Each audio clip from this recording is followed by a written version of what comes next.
Salam damai, sahabat Oase Rohani Katolik yang terkasih. Apa kabar saudara pada hari ini? Saya berharap semoga semua dalam keadaan sehat dan senantiasa dalam cinta dan perlindungan Tuhan. Senang sekali saya, Angelika Luciana, dapat kembali menjumpai sahabat semua di minggu biasa yang ke-15. Dan kita sungguh bersuka cita karena telah bergabung bersama kita dalam siaran Zoom Romo Carolus Putranto Trihidayat yang biasa kerap kita sapa dan kita kenal beliau dengan Romo Uut. Mari sahabat terkasih kita bersama menyapa Romo. Romo Uut, salam damai, selamat bergabung. Apa kabarnya hari ini Romo? Kabar baik, terima kasih. Semoga semuanya berada dalam kondisi yang baik dan sehat ya. Amin. Terima kasih ya Romo, berkenan selalu hadir menghadirkan cinta dan berkat Tuhan bagi kita semua. Sahabat Oase Rohani Katolik yang terkasih, sebelum kita memulai permenungan pada hari ini, mari satukan hati membuka dengan doa yang akan dibawakan oleh Romo Uut. Mari kita masuki saat teduh, kita hening sejenak, menyadari kehadiran Tuhan dalam kesempatan kali ini. Dalam nama Bapa dan Putra dan Roh Kudus, amin. Amin. Allah Bapa kami, layakkanlah ucapan syukur kami sampai ke hadirat-Mu pada hari ini. Karena sungguh kami menyadari tanpa Engkau kami tidak apa-apa, kami bukan siapa-siapa.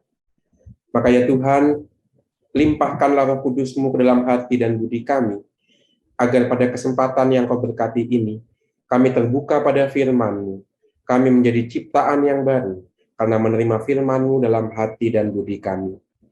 Demi Yesus Putra-Mu Tuhan dan pengantara kami, kini dan sepanjang segala masa. Amin. Amin. Dalam nama Bapa dan Putra dan Roh Kudus kami. Amin. Antifon pembuka.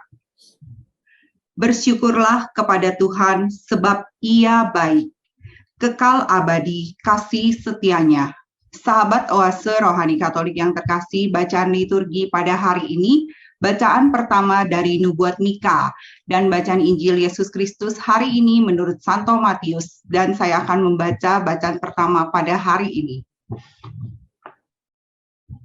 Bacaan dari Nubuat Mika. Celakalah orang-orang yang merancang kedurjanaan dan merencanakan kejahatan di tempat tidurnya. Pada waktu fajar mereka melakukannya, sebab hal itu ada dalam kekuasaannya. Bila menginginkan ladang, mereka merampasnya. Bila menginginkan rumah, mereka menyerobotnya. Mereka menindas orang bersama isi rumahnya, dan manusia bersama milik warisannya. Sebab itu, beginilah sabda Tuhan. Sungguh, aku merancang malapetaka terhadap kaum ini, dan kalian takkan dapat menghindarkan lehermu daripadanya. Kalian takkan dapat lagi berjalan angkuh, sebab waktu itu adalah waktu yang mencelakakan. Pada hari itu, orang akan melontarkan sindiran tentang kalian, dan akan memperdengarkan suatu ratapan. Mereka akan berkata, kita telah dihancur luluhkan. Bagian warisan bangsaku telah diukur dengan tali, dan tak ada orang yang mengembalikannya. Ladang-ladang kita dibagikan kepada orang-orang yang menawan kita. Sebab itu, tidak ada bagimu orang yang melontarkan tali dengan undian di dalam jemaat Tuhan. Demikianlah sabda Tuhan. Syukur kepada Allah. Mazmur tanggapan. Ya Tuhan, janganlah Kau lupakan orang yang tertindas. Ya Tuhan, janganlah Kau lupakan orang yang tertindas. Mengapa Engkau berdiri jauh-jauh, ya Tuhan, dan menyembunyikan dirimu dikala aku kesesakan? Karena congkak orang fasik giat memburu orang yang tertindas. Mereka terjebak dalam tipu daya yang mereka rancangkan. Ya Tuhan, Ya Tuhan, janganlah Kau lupakan orang yang tertindas. Orang fasik memuji-muji keinginan hatinya. Orang tamak mengutuk dan menista Tuhan. Kata orang fasik itu dengan batang hidungnya ke atas, Allah tidak akan menuntut, tidak ada Allah. Itulah seluruh pikirannya. Ya Tuhan, Ya Tuhan, janganlah kau lupakan orang yang tertindas. mulutnya penuh dengan sumpah serapa, dengan tipu dan penindasan. Di lidahnya ada kelaliman dan kejahatan. Ia duduk menghadang di gubuk-gubuk. Di tempat yang tersembunyi, ia membunuh orang yang tak bersalah. Matanya mengintip orang yang lemah. Ya Ya Tuhan, Tuhan, janganlah kau lupakan orang yang tertindas. Engkau memang melihatnya, sebab Engkaulah yang melihat kesusahan dan sakit hati, supaya Engkau mengambilnya ke dalam tangan-Mu sendiri. Kepadamulah orang lemah menyerahkan diri, untuk anak yatim Engkau menjadi penolong.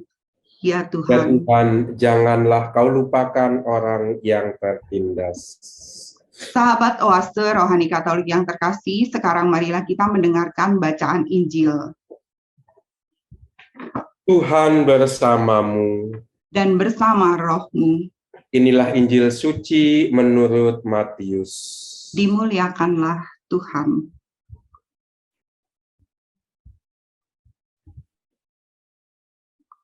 Sekali peristiwa, orang-orang Farisi bersekongkol untuk membunuh Yesus.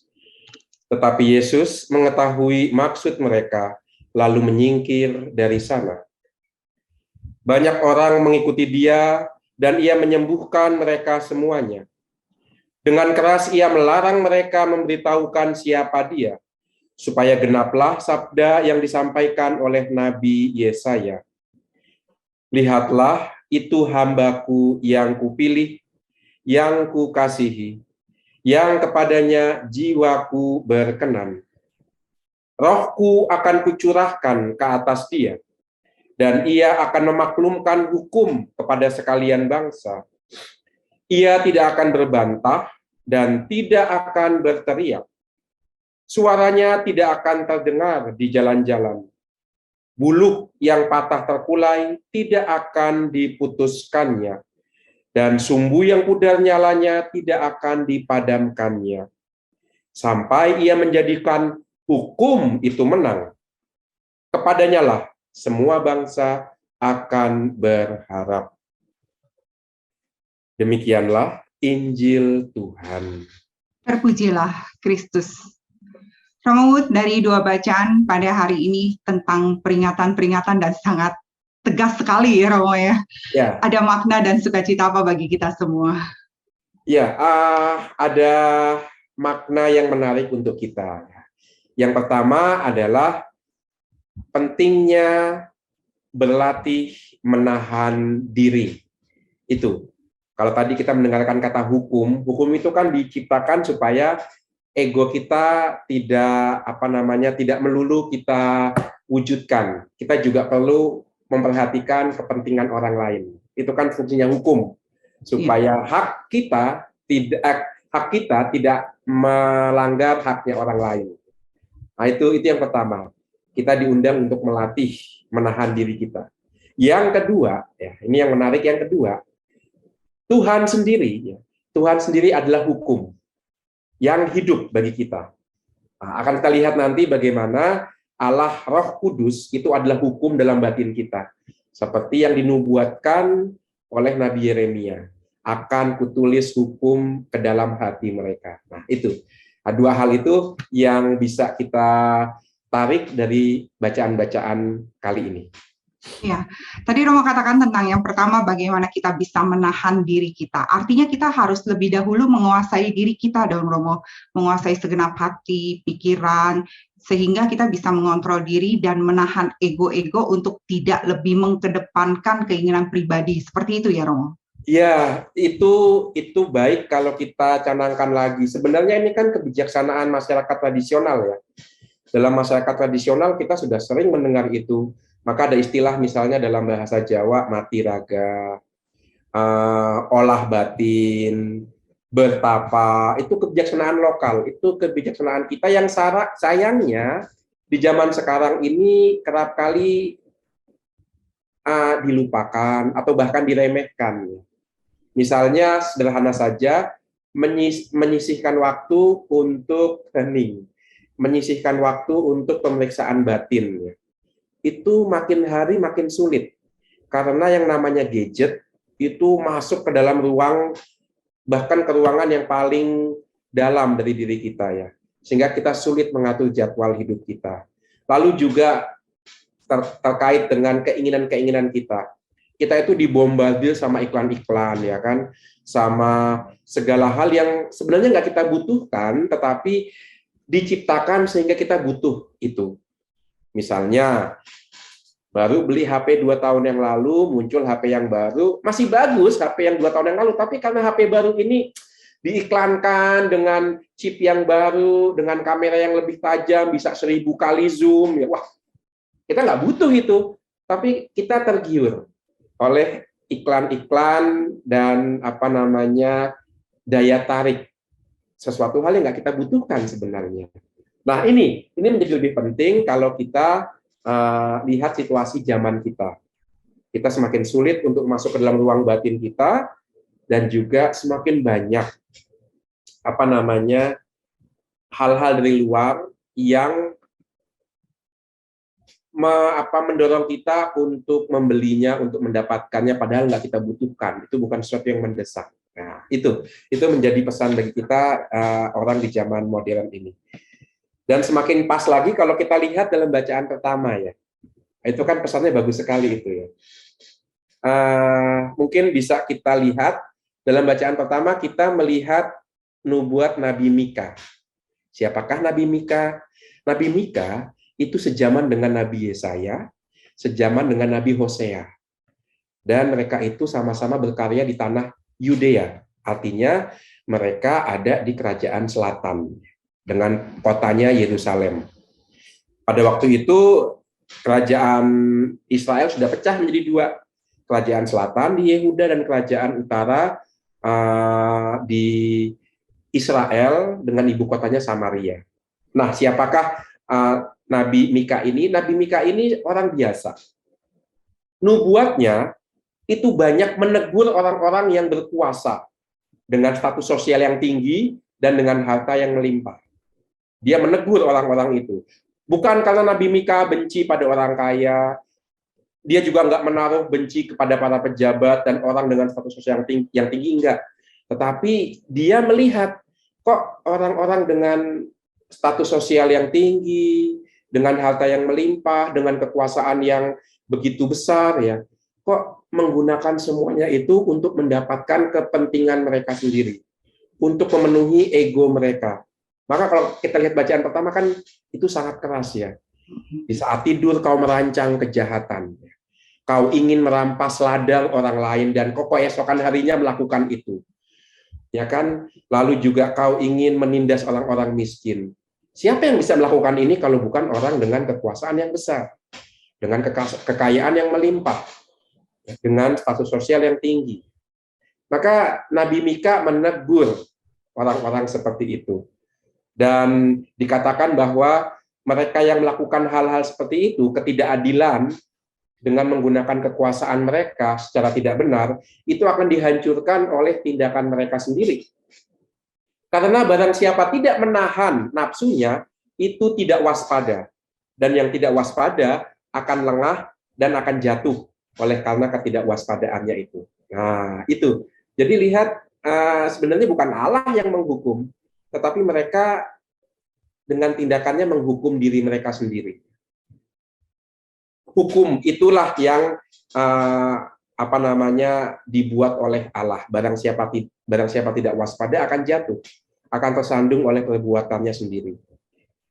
Maka Nabi Mika melihat itu sebagai sebuah hukuman. Allah sendiri yang akan bertindak, karena Allah seperti kita dengarkan dalam Mazmur, membela hak orang miskin. Nah, itu kurang lebih makna yang bisa kita tarik dari bacaan pertama. Ya. Mika tidak membenci orang penting, orang berkuasa, orang kaya, tidak. Yang dia benci adalah penyalahgunaannya. Itu. Iya. Ya. Jadi perbuatannya yang tidak disukai, Romo ya? Iya. Romo, saya mau bertanya sedikit dong. Tadi menarik sekali yang Romo katakan tentang bukan Tuhan sebenarnya yang membuat hukuman itu kepada orang-orang yang tamak hati, tapi sebenarnya adalah perbuatan mereka sendiri yang menjatuhkan mereka ke hukuman seperti itu. Berarti boleh dikatakan seperti karma dong ya Romo ya? Ya, mungkin bukan karma ya. Mungkin saya bisa mengatakan begini. Hati kita itu kan masuk ke dalam hal-hal duniawi ya.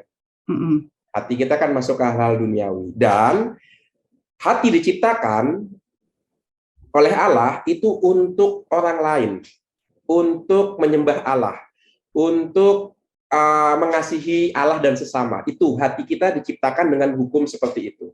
Seperti mobil. Mobil diciptakan untuk berjalan di atas 4 roda dan bergerak membawa kita dari satu tempat ke tempat lain. Maka kalau mobil berjalan dengan 2 roda itu bukan mobil, itu motor. Demikian juga hati kita. Hati kita diciptakan untuk mengasihi dan melayani Allah dan sesama. Ketika hati itu digunakan untuk hal yang lain, maka ada yang salah di situ. Itu. Jadi bukan semata-mata karma, tapi ini perkara hukum yang Allah letakkan dalam hati kita. Ya, itu. Jadi ketika hati kita tidak menjalankan seperti yang dikehendaki Sang Pencipta, something wrong akan terjadi. Itu kan. Maka seperti yang kita dengarkan tadi, kalau orang berkuasa tidak menggunakan kekuasaannya seturut kehendak Allah, yaitu untuk mengasihi Allah dan sesama, maka hatinya itu pelan-pelan akan rusak. Bukan rusak secara biologis, tapi rusak secara batinnya. Dia akan lengah, dia tidak waspada, dia cenderung untuk melihat kepuasan dirinya sehingga tidak melihat hal-hal lain. Maka ada banyak hal yang tidak akan berjalan normal dalam kehidupannya. Itu maksudnya seperti itu. Ya, paham Romo. Yes.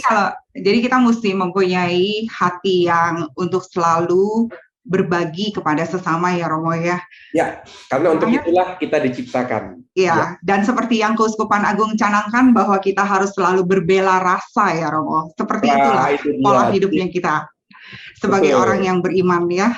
Romo, kalau dari bacaan Injil pada hari ini ada hikmat dan sukacita Pak Romo. Nah, seperti kita lihat tadi, Allah menanamkan hukum dalam hati kita. Hati itu kan pusat hidup kita ya. Kalau hati kita itu terarah seperti yang dikatakan tadi Mbak Lucy ya, berbela rasa, berbagi, semakin menjadi sesama, wah itu hidup kita walaupun penuh kesulitan tapi akan bahagia. Karena hati menjalankan seperti yang dikehendaki Sang Pencipta, seperti tujuannya. Jadi menemukan makna dan kebahagiaannya. Nah, itu sebabnya mengapa si Nabi Mika itu hatinya sangat peka. Seorang nabi adalah orang yang punya kepekaan level tinggi, baik untuk hal yang rohani maupun hal yang jasmani. Maka Nabi Mika begitu melihat ketidakadilan dalam masyarakatnya, dia menegur, "Hai orang kaya, hai orang berkuasa, kamu itu kan milik Allah. Kamu kan milik Yahweh, bagian dari kerajaan dari bangsa Yahudi. Mengapa kamu menyimpang dari hal ini? Hati-hati, kalau kamu tidak berubah, hidupmu akan kehilangan arah." Nah, itu yang dikatakan Mika. Ada orang yang punya kekuasaan tapi tidak taat pada hukum, malah memanfaatkan hukum untuk kepentingannya. Dan dalam Injil kita melihat Yesus dalam dalam nubuat dan perbuatannya itu merujuk pada kitab Nabi Yesaya, dan kata hukum diulang 2 kali di situ ya. Dalam nubuat Nabi Yesaya. Kita lihat Injil Matius tadi ya kan, lihatlah itu hambaku yang kupilih, yang kukasihi. Rohku akan kucurahkan kepadanya. Ya. Ia tidak akan berbantah, tidak akan berteriak. Dan menjadikan hukum itu menang. Nah, lihat, hukum itu menang, akan dijadikan menang oleh hamba Yahweh, yaitu Yesus sendirinya. Jadi lihat ada kata hukum di situ. Dan hukum itu akan menang. Dan ini bukan hukum dari luar ya, tapi ini hukum dari dalam. Apa hukum dari dalam? Roh Tuhan yang dicurahkan ke atas hamba itu. Nah ini, jadi sebenarnya kalau misalnya hukum gravitasi kan berarti mau mengatakan benda yang dijatuhkan dari atas akan turun ke bawah. Ya. Itu pasti kan ya. Nah, itu hukum namanya. Demikian juga hukum hati kita. Hukum hati kita itu mengarah kepada Allah. Dan kalau mengarah kepada Allah, Allah akan mengarahkan hati kita kepada sesama. Karena Allah adalah Bapa setiap manusia. Nah, kalau hati kita mengarah kepada Allah, hati kita juga akan dibawa mengarah kepada sesama. Seperti hukum gravitasi tadi ya. Kalau satu batu dilepaskan dari atas, dia akan jatuh ke bawah. Demikian juga hukum hati kita. Kalau mengarah kepada Allah, maka Allah akan membawa kita kepada sesama. Itulah yang dibuat Yesus. Dia disebut Allah Putra karena taat pada Bapa. Dan ketaatannya kepada Bapa membawa Yesus berkorban untuk sesama. Maka lihat apa yang dikatakan dalam nubuat Nabi Yesaya, Yesus tidak berbantah. Yesus tidak memutus buluh yang sudah patah. Ya karena begitu pekanya Yesus. Sampai-sampai orang yang diibaratkan sudah menolak Allah, sudah jauh dari Allah, tapi tidak dia biarkan. Itu kan metaforanya kan buluh yang terkulai tidak akan dia putuskan, tidak akan dia patahkan. Yesus tidak akan kehilangan harapan dalam hidup kita. Seberat apapun dosa kita, dia tidak kehilangan asa untuk kita. Nah, itulah hukum yang Yesus menangkan untuk kita. Ya. Makanya seperti yang Tuhan katakan bahwa hukum yang tertinggi adalah hukum cinta kasih. Jadi seperti ini bentuknya ya, seperti itu ya Romo ya. Betul. Hukum cinta kasih. Dan di situ kita lihat ada kesabaran ilahi ya. Buluh yang terkulai tidak akan dipatahkan, ya kan, pelita yang sudah redup tidak akan dipadamkan. Itu kan kesabaran itu. Tidak ada rasa kapok untuk orang yang dicintai. Tidak ada rasa putus asa ketika mencintai. Maka betul kata Santo Paulus ya. Cinta itu pertama-tama sabar. Dan itu terungkap dalam bacaan Injil hari ini. Romo, bagaimana ya supaya kita bisa menjadi, tadi kan Romo katakan hukum cinta Tuhan adalah kita mencintai Tuhan dan Tuhan membentuk kita untuk menjadi berbagi juga kepada sesama sehingga kita boleh menjadi terang deh bagi sesama. Bagaimana kita bisa mempunyai, kalau di dalam berbagi ya Romo, kadangkala kan suka ada hati yang tulus dalam berbagi, tapi kadangkala sifat egois manusia juga kadang-kala mau berbagi aja penuh perhitungan. Tapi bagaimana kita bisa mendapatkan suatu rahmat untuk kita bisa menjadi cinta bagi setiap orang, berbagi dalam segala hal bagi setiap orang. Iya, betul. Kita selama hidup di dunia ini tidak akan pernah tulus 100%. Selalu sedikit atau banyak ada pamrih. Disadari atau tidak disadari pasti ada. Betul. Ya, itu dia. Maka tulus bukan hanya perkara hati-hati di jalan, lagu yang lagi terkenal itu ya.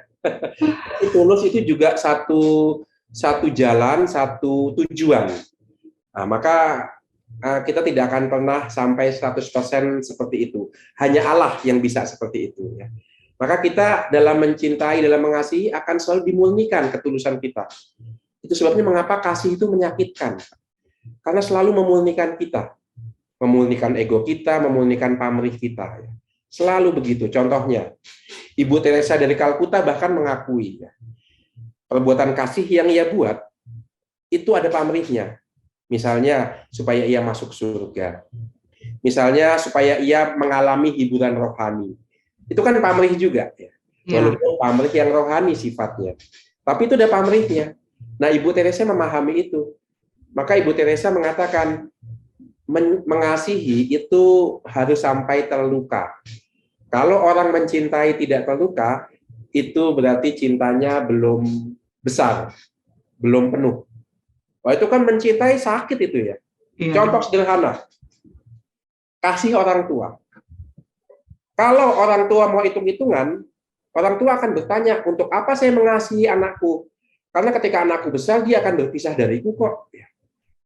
Maka orang tua bisa bertanya-tanya seperti itu. Kalau aku mengasihi dia dengan tulus, ya, dengan penuh, aku kan terikat dengan orang yang kukasihi, yaitu anakku. Tapi ketika dia besar, dia pasti akan berpisah dariku, karena bagaimanapun anakku itu akan membangun keluarga baru. Nah, ini kan berarti memang kasih itu melukai, kasih itu menyakitkan. Karena satu saat kita akan berpisah dari orang yang kita kasihi. Kalau begitu ya nggak usah mengasihi aja Romo, nggak bisa. Itu hukum hati kita, yaitu hukum kasih. Nah, itu. Ya, Romo ini menarik sekali, tapi kita akan jeda sesaat dahulu ya Romo ya. Ya, oke. Sahabat Oase Rohani Katolik yang terkasih, kita akan merenungkan sesaat apa yang sudah disampaikan oleh Romo Uut, dan kita akan kembali pada perbincangan rohani di sesi yang kedua.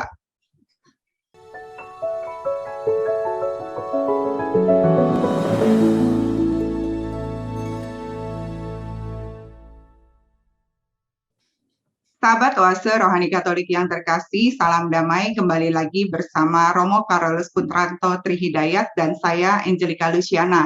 Anda masih menyimak Oase Rohani Katolik. Romo, kita kembali lagi di dialog iman di sesi yang kedua. Tadi menarik sekali Romo katakan bahwa mengasihi itu harus terluka. Dan itu suatu cinta yang luar biasa ya Romo, seperti Tuhan begitu mengasihi kita. Dia sampai mengorbankan nyawanya di kayu salib untuk kita. Sekarang pertanyaannya, kita menanyakan pada diri sendiri, termasuk saya nih, sudah besar belum ya cinta saya kepada Tuhan, kepada sesama, kepada keluarga, juga kepada misalnya Romo kepada umat, seperti itu ya Romo ya? Ya, betul. Maka misalnya sederhana sekali. Kalau saya diundang untuk misa arwah misalnya ya, misa arwah untuk sebuah keluarga, misalnya ada keluarga yang kehilangan pasangan hidupnya, entah suami atau istrinya karena lebih dahulu dipanggil Tuhan. Nah, itu kan pasti sebuah pengalaman yang berat itu. Ya, karena ini orang yang dicintai. Maka orang mungkin yang ditinggalkan bisa bertanya, apa gunanya saya mencintai kalau saya harus berpisah dari orang yang saya cintai? Itu kan pertanyaan besar itu. Apa gunanya mencintai kalau suatu saat akan berpisah? Entah karena kematian, entah karena penyakit, entah karena misalnya untuk kasus orang tua, anaknya harus membangun keluarga baru. Kita bisa bertanya itu. Itu kan konkret ya pertanyaan itu. Maka jawabannya di mana? Maka jawabannya bukan perkara apa gunanya mencintai, tetapi itulah hukum cinta. Hukum cinta tidak bertanya gunanya apa. Apa gunanya orang tua mencintai anaknya, membiayai banting tulang untuk ngongkosin anaknya sekolah, kalau nanti ujung-ujungnya membangun keluarga baru. Kalau nanti ujung-ujungnya ya tidak lagi bersama orang tuanya selama-lamanya karena harus berkeluarga atau misalnya menjadi biarawati atau menjadi imam. Cinta tidak pernah bertanya apa gunanya. Cinta apa ya? Ya karena itulah hukum, itulah cara orang berbahagia seperti itu. Maka sesakit-sakitnya orang tua membangun keluarga, pasangan hidup, sesulit-sulitnya orang tua membiayai anak-anaknya, pasti ada rasa bahagia di situ. Karena untuk itulah tujuan mereka hidup, untuk itulah tujuan berumah tangga. Hidup bagi pasangannya, dan juga hidup bagi anak-anak yang Tuhan percayakan. Maka cinta tidak pernah bertanya gunanya apa. Cinta hanya cukup untuk cinta, kata Faris RM. Nah itu sebenarnya itu kata-kata dari satu buku yang ditulis oleh seorang penyair Libanon. Gitu. Cinta hanya cukup untuk cinta. Nah inilah hukum cinta, inilah hukum kasih. Dan sebenarnya belajar untuk memiliki kasih itu kan sederhana sekali, yaitu misalnya taat pada hukum. Itu hal yang sederhana itu. Misalnya hukum lalu lintas, kita taat, tidak melanggar lampu merah misalnya. Itu berarti apa? Berarti kita menahan ego kita, menahan keinginan kita untuk cepat-cepat sampai. Karena kita ingat ada juga orang lain loh yang juga ingin jalan ke rumah loh. Nah itu. Jadi itu jalan sederhana sekali untuk belajar mencintai, taat pada hukum, pada peraturan. Ya, untuk yang berkeluarga, bapak atau ibu rumah tangga kan juga bisa seperti itu ya. Taat pada peraturan, taat pada jadwal yang sudah ditetapkan bersama keluarga, misalnya makan bersama, misalnya doa bersama, liburan bersama. Nah, itu kan untuk itu kerap kali kita menahan ambisi kita, kepentingan kita ya. Karena semuanya itu untuk orang yang kita cintai. Orang yang kita cintai juga punya ambisi kok, punya kepentingan juga kok. Tapi kita sudah sepakat terhadap peraturan ini. Nah, itu cara yang sederhana untuk memulai belajar mencintai. Karena musuh cinta itu bukan benci. Musuh cinta itu egoisme. Betul, betul. Ya. Musuh cinta terbesar adalah rasa egoisnya kita ya, Romo ya. Saya mau berbagi sedikit nih ya, Romo ya. Punya pengalaman bagaimana setelah kita berbuat kasih, kita tuh menikmati surganya tersendiri gitu loh. Jadi pada waktu pandemi kemarin kan begitu banyak orang yang bersusah-susah kan. Terus saya pernah mengajak anak-anak saya bagaimana supaya kita berbagi yuk, kita bikin nasi bungkus terus kita bagi orang-orang di pinggir jalan gitu. Satu kali pas anak saya bagi, terus ada kayak gelandangan tuh yang di pinggiran jalan di Roxy ya, itu ada ibunya sama anak-anaknya 2 di dalam gerobak. Kita sebutnya kan manusia gerobak. Pas dikasih terus anaknya langsung teriak gini, wah makasih gitu. Terus anak saya langsung bilang gini, aku tuh kenapa senang banget ya ngelihat dia langsung teriak-teriak gitu. Nah terus aku bilang gini, nah itulah Tuhan memberikan surga tersendiri buat kita. Walaupun ungkapan seperti itu, tapi rasanya kita seneng banget gitu kan. Bisa itu yang tadi Romo ungkapkan ya, yang Romo katakan bahwa hukum cinta kasih ya seperti itu ya. Betul, sesulit-sulitnya, tapi kalau kita bisa mewujudkannya, tentu bukan dengan usaha kita sendiri ya, tapi dengan bantuan banyak pihak, termasuk terutama bantuan Allah sendiri, itu tetap bahagia. Nah, itu hukum cinta. Untuk itu hati kita diciptakan ya. Maka menurut Ibu Teresa dari Kalkuta, orang yang paling miskin itu bukan orang yang nggak punya rumah, orang yang nggak punya duit, orang yang nggak punya deposito, tapi orang yang paling miskin adalah orang yang nggak bisa mencintai. Karena dia tidak memberi hatinya untuk sesuatu yang sebenarnya tujuan dari hati itu diciptakan, yaitu mengasihi. Maka betul yang dikatakan oleh Nabi Yesaya dalam bacaan Injil ya, dan sumbu yang pudar nyalanya tidak akan dipadamkannya sampai ia menjadikan hukum itu menang, kepadanya lah semua bangsa akan berharap. Mengapa semua bangsa berharap? Belajar untuk taat pada hukum, dan hukum yang utama adalah hukum kasih. Karena kita harus belajar terus-menerus. Beruntung kita memiliki Tuhan sekaligus guru dan sahabat yang bisa menjadi jalan hidup kita, yaitu Yesus. Yesus tidak hanya mengajarkan, tapi Yesus melakukan. Dan bahkan ia adalah kasih itu sendiri. Dan kita lihat bagaimana endingnya hidup Yesus ya, mulia, bahagia. Karena betul-betul dia taat pada Bapa, dan ketaatannya pada Bapa diwujudkan melalui kasih kepada sesama manusia. Nah, itu. Dan kalau saya kembali ke bacaan pertama dari nubuat Nabi Mika, itu ada yang menarik untuk kita, terutama sebagai gereja. Lihat bagaimana Nabi Mika itu tidak menegur bangsa-bangsa lain dalam bacaan Injil ya. Dalam bacaan pertama hari ini ya. Dia tidak menegur, dia tidak menubuatkan hal-hal celaka kepada bangsa-bangsa lain yang tidak menyembah Yahweh. Biasanya kan kita misalnya memandang orang yang menyembah Allah itu lawannya adalah orang yang tidak menyembah Allah. Maka mestinya ya Nabi Mika ya menyerang, menegur orang yang tidak menyembah Allah. Tetapi menarik, Mika tidak menegur orang yang tidak menyembah Allah, tapi menegur bangsanya sendiri yang menyembah Yahweh. Maka di sini perkaranya bukan yang seagama atau tidak seagama denganku, perkaranya adalah apakah hidup agamamu sudah sesuai dengan kehendak Allah yang kau sembah. Dan Nabi Mika dengan keras menegur orang-orang Yahudi, para penguasa dan orang-orang kaya Yahudi yang hidupnya tidak sesuai dengan perintah Taurat, tidak sesuai dengan perintah Yahweh, yaitu mengasihi Yahweh dengan sepenuh hati dan mengasihi sesama. Nah, itu keras itu Nabi Mika, menegur saudara-saudari yang seiman. Itu Nabi Mika. Maka pertanyaannya bagi kita adalah apakah aku di gerejaku juga mau berubah? Karena kerap kali kita mengatakan aku udah dibaptis Romo, pasti selamat, pasti masuk surga. Oh, jangan dulu. Lihat apa yang dibuat Nabi Mika, dia menegur rekan-rekan sebangsanya. Padahal mereka seiman dan mereka dijanjikan juga surga oleh Yahweh karena mereka disunat. Tapi untuk Mika nggak cukup itu. Demikian juga untuk kita yang berimankan kepada Yesus. Tidak cukup kita dibaptis dan tidak cukup kita menjadi anggota gereja.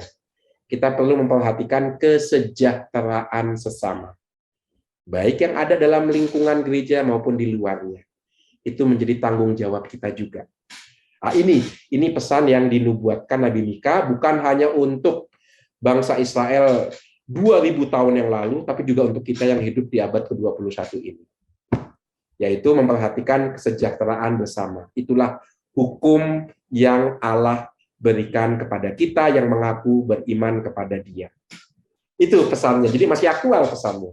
Ya, dan ini harus dijadikan pertanyaan setiap kali kita menutup hari. Apa yang sudah kita lakukan untuk berbagi kepada sesama, untuk berbuat kasih kepada sesama. Seperti itu ya, Romo ya. Ya, dan apa ya? Dan kita kan khususnya untuk Keuskupan Agung Jakarta ya, ini kan selama 5 tahun akan mendalami ajaran sosial gereja. Maka semoga setelah 5 tahun ini kita juga kemudian menjadikan ajaran sosial gereja itu sebagai sebuah rujukan, sebuah patokan untuk perilaku kita. Maka nafas. Iya, menjadi nafas hidup kita. Maka nanti kita tidak akan bertanya apakah aku sudah berdoa malam ini, apakah aku sudah ikut Ekaristi, dan kalau tidak melakukan itu kita menyampaikan itu dengan pengakuan. Tapi nanti kita juga bisa bertanya lebih jauh lagi. Apakah aku sudah memperhatikan misalnya pembantu rumah tanggaku? Apakah aku sudah memberikan pembantu rumah tanggaku pendapatan yang cukup untuk dia dan keluarganya? Nah, itu jadi pertanyaan kita juga. Itu yang diajarkan dalam ajaran sosial gereja. Ya. Nah, maka nanti misalnya saya ya sebagai pamong di Sunari Tinggi, saya bisa mengaku dosa misalnya begini, ya Bapak, aku mau mengaku dosa, aku tidak menggaji karyawan Sunari Tinggi secara layak untuk kehidupan mereka. Itu juga bisa menjadi bahan pengakuan dosa kita. Nah, ini yang diharapkan oleh Nabi Mika. Ini yang diharapkan oleh Tuhan Yesus. Ini yang diharapkan oleh Allah. Bagaimana melalui sistem hidup kita bisa membagikan kesejahteraan bagi yang lain. Ya, amin Romo. Romo terima kasih ya buat kebersamaannya pada hari ini. Apa yang Romo wartakan memberikan inspirasi dalam kehidupan beriman kita, bagaimana kita untuk lebih mencintai Tuhan dan lebih berbuat kasih kepada sesama. Terima kasih Romo Uut. Ya. Sahabat Oase Rohani Katolik yang terkasih, usai sudah kebersamaan kita pada hari ini, saya, Angelika Luciana, dan Romo Carolus Putranto Trihidayat, mohon pamit dari ruang dengar Anda. Sekarang marilah kita satukan hati, menutup dengan doa, dan mohon berkat Allah melalui Romo Uut. Mari kita masuki saat teduh, kita ingin berdoa bersama. Dalam nama Bapa dan Putra dan Roh Kudus. Amin. Amin. Syukur ya Allah untuk firman-Mu. Firman-Mu menegur sekaligus menguatkan kami. Maka jadikanlah kami duta kasih-Mu untuk sesama, khususnya mereka yang sungguh membutuhkan sapaan-Mu melalui hidup kami. Bunda Maria, pendengar dan pelaku firman, doakanlah kami anak-anak-Mu. Tuhan bersama-Mu. Dan bersama roh-Mu. Berkat Allah turun melimpah atas kita, atas keluarga kita, atas karya pelayanan yang Tuhan percayakan kepada kita, dalam nama Bapa dan Putra dan Roh Kudus. Amin. Amin. Semoga kita semua dapat menjadi garam dan terang kasih Tuhan bagi sesama. Jangan lupa tetap jalankan protokol kesehatan untuk kebaikan kita semua. Romo Uut, salam damai untuk semuanya.